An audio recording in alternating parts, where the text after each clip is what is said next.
sort of going further, there are a couple things that need to be, I think, sort of cleaned up in harness racing. I mean, I think the first is whipping. It's really hard to bring people to the racetrack, and the first thing they see is people. If you bring really hard to bring track, there's always somebody who sort of goes, "Oh my God, that looks like it hurts," and you sort of go, "It doesn't hurt as much as you know." We've all been hitting the saddle pad, and you just feel like, oh. I mean, you know, this has been the same problem we've had for a long time. We can clean that up. Harness racing is still a great sport. You can alter the whipping rules. There are proposals now in Kentucky and in Ontario. We're getting there. I think that's close, and I don't like claiming it hurts. People say, as a bettor, bettors are supposed to like claiming races. They're supposed to be so evenly matched in large fields and so on and so forth. I think that there's a problem when you try to explain claiming races to new fans, and you say, this horse was in one stable this Saturday night, now it's in another stable another Saturday night, now it's got another stable. It doesn't sound right, it's not right for the animal, and I think it's somewhat upsetting to people. And it is upsetting. No animal is meant to be in a different place in a sort of hostile transfer of ownership every 7 days. And I think harness racing needs to do something to discourage this rapid turnover of horses. And I'm also surprised that breeders don't make more of an issue of this, because the best way to buy a horse is to buy it from a breeder. So I'm important distinction between slots as a poker. Slots is passive. It's a passive form of gaming, and you have no chance to win. I mean, it's clear. The takeout is lower. It may be 6% or 8%, so there's a lot of churn, there's a lot of excitement going back and forth if that's your cup of tea. But it's passive, and you don't have a real chance to win. I think one of the appeals to poker, and I think someone said this, is that, you know, their friends play poker. They think they can win. Whether they really do or they don't, they have a real chance. There's a winner every hand. There's people are playing against each other. That's one of the advantages that harness racing has.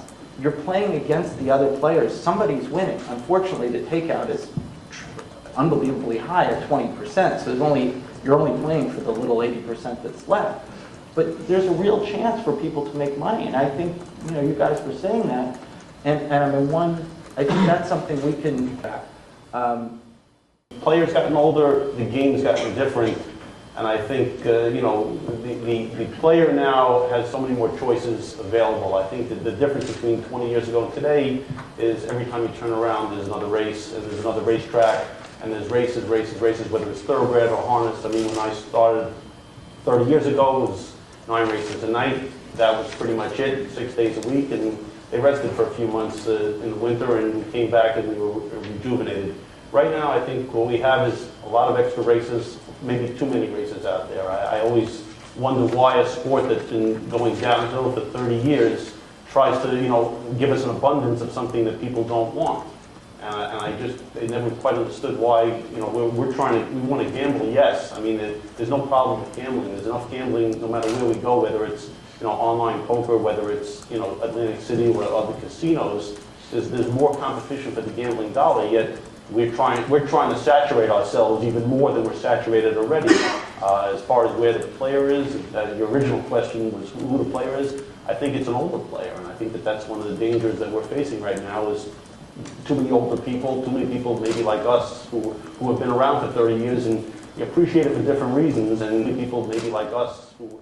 I almost think it's two different things. I think there's a certain number of people that you want to get out to the track, kind of like we were talking on the last panel, the younger people, the people looking for a cheap night out. They want to go out, have a good time, hang out with their friends, and expose them to racing and have them see, oh, this is a fun place to be. And maybe later on when they do have some money, maybe they will become even more involved in it.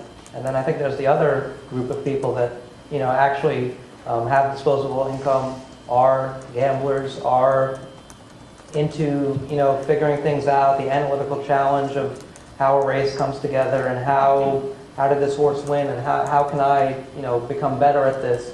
The same type of analytical mindset that, you know, draws people to poker and to, you know, other games where they feel like, you know, they're actually thinking and involved and can beat the other people. You know, I mean that's the, you know, that, I don't know that, you know, I don't know that the newcomer, the younger person is going to get hooked on that right away.